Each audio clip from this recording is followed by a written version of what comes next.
आज या हिंदू संमेलनाला आपल्या सर्वांना जे मार्गदर्शन करणार आहेत असे आपले धर्माचार्य श्रद्धेय धारेश्वर महाराजजी, उपस्थित वंदनीय मातृशक्ती, वाटेगाव परिसरातील सर्व बंधूंनो, राष्ट्रीय स्वयंसेवक संघाच्या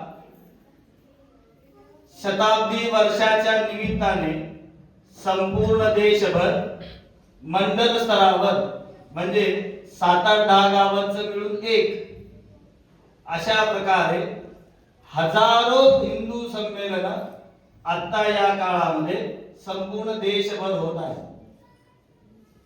आणि त्याच हिंदू संमेलनाचा एक भाग म्हणजे आपलं हे वाटेगाव परिसरातील हिंदू संमेलन आहे। ज्यांनी राष्ट्रीय स्वयंसेवक संघाची स्थापना केली असे परमपूज्य डॉक्टर केशव बळीराम हेडगेवार यांना एकदा बाल स्वयंसेवकाने विचारलं, छोट्या मुलांनी विचारलं की आपल्या संघामध्ये गुरुस्थानी तर आपण भगवा ध्वज ठेवलाय, पण आदर्श व्यक्ती म्हणून जर कोणाकडे बघायचं असेल तर कोणाकडे पाहिलं पाहिजे? तर त्यावेळी डॉक्टर हेडगेवारांनी सांगितलं होतं की आदर्श म्हणून बघायचं असेल तर छत्रपती शिवाजी महाराजांकडे पाहिलं पाहिजे।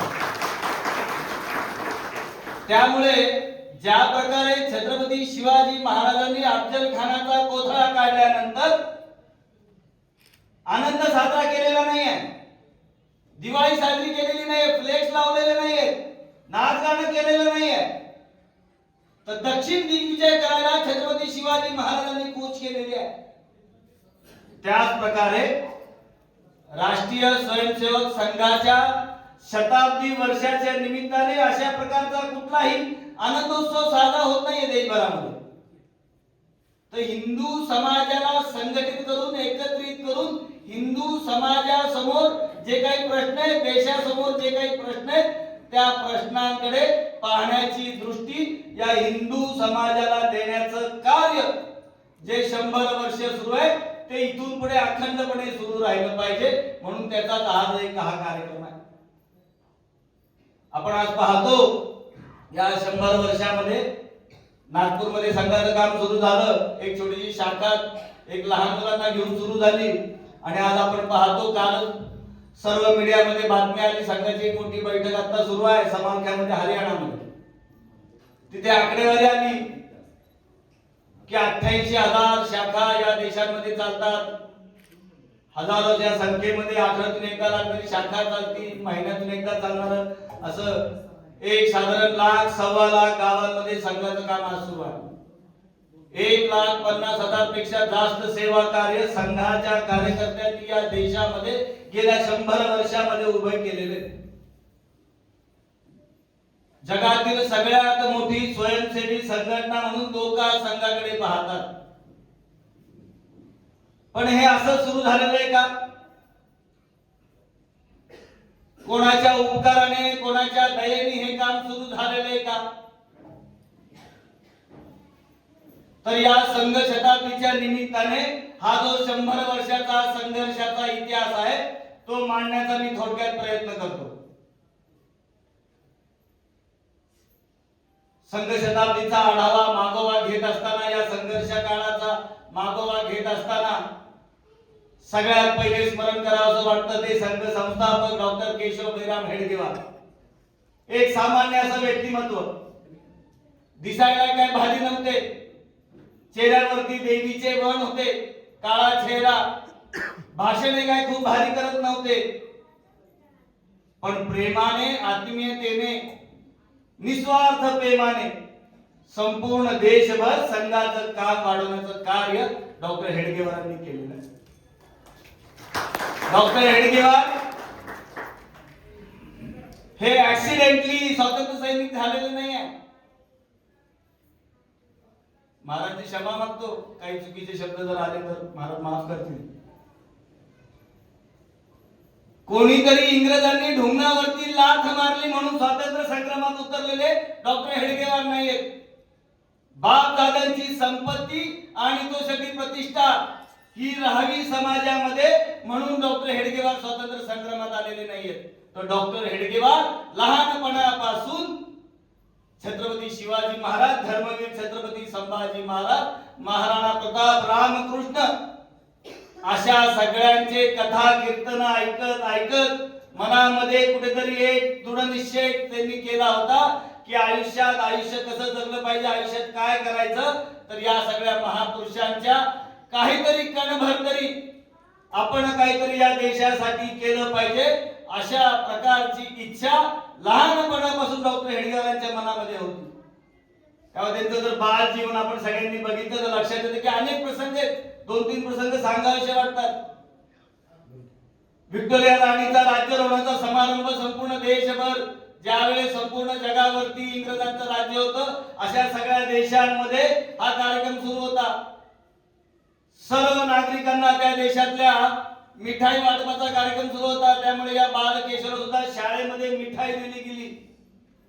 पण हा शत्रूचा खाऊ त्यांनी कचऱ्याच्या डब्यात फेकला. नागपूरमध्ये सीताबर्डी किल्ल्यावरती युनियन जॅक फडकायचा,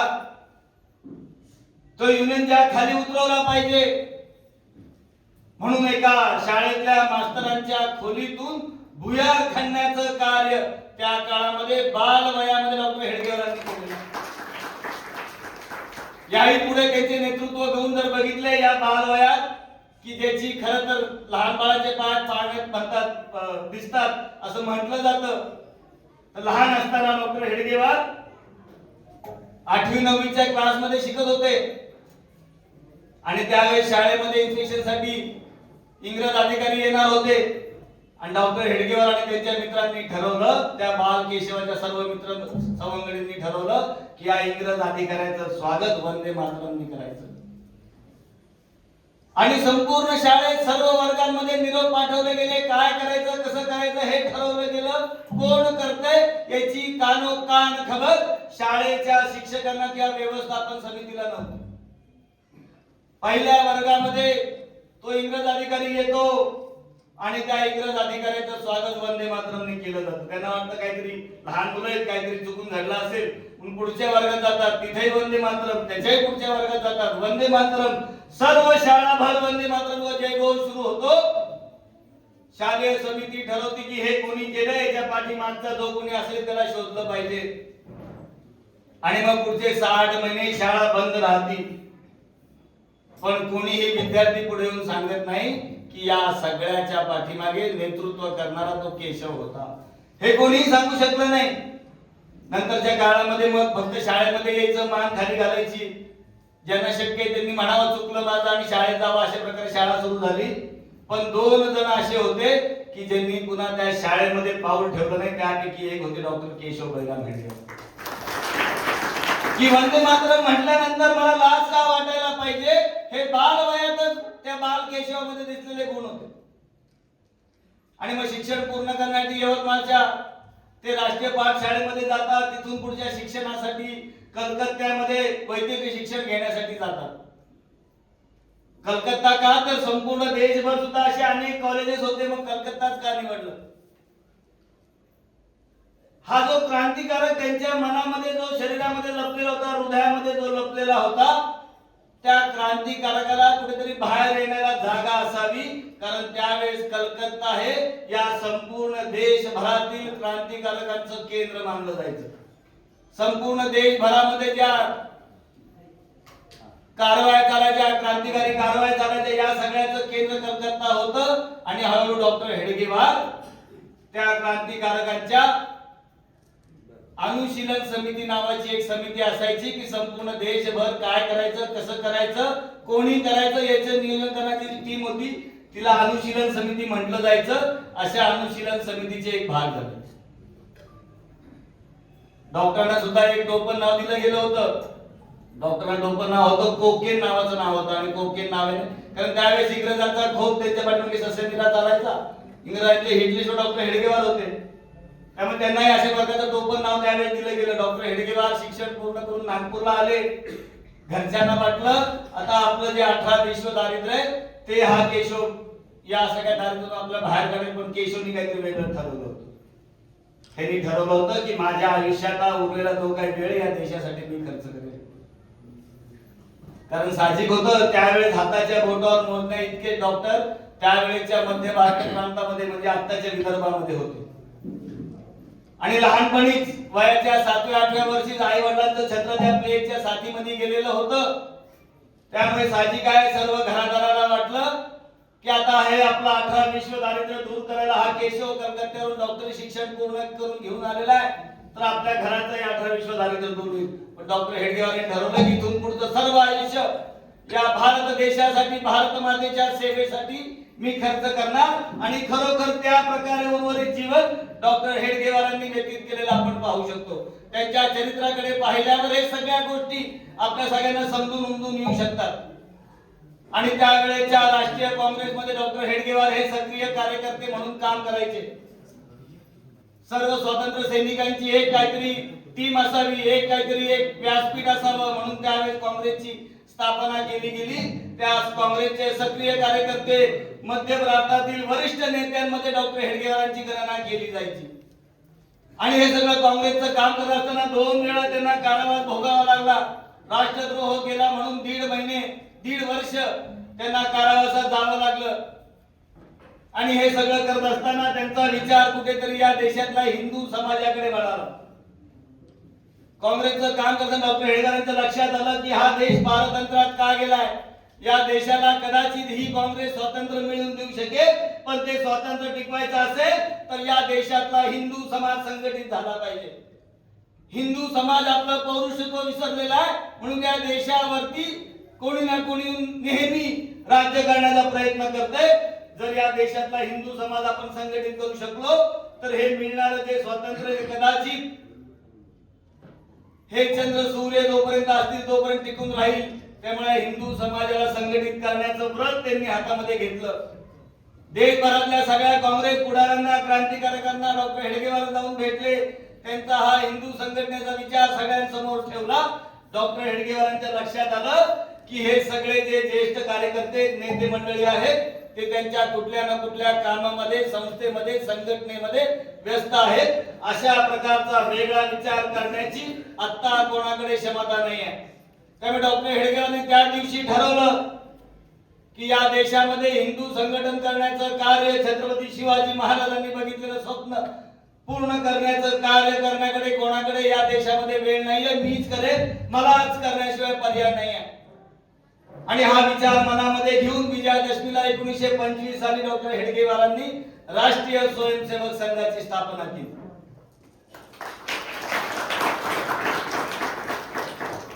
पण या देशामध्ये हिंदू एकत्र येणं ही एक मत्सराची गोष्ट होती.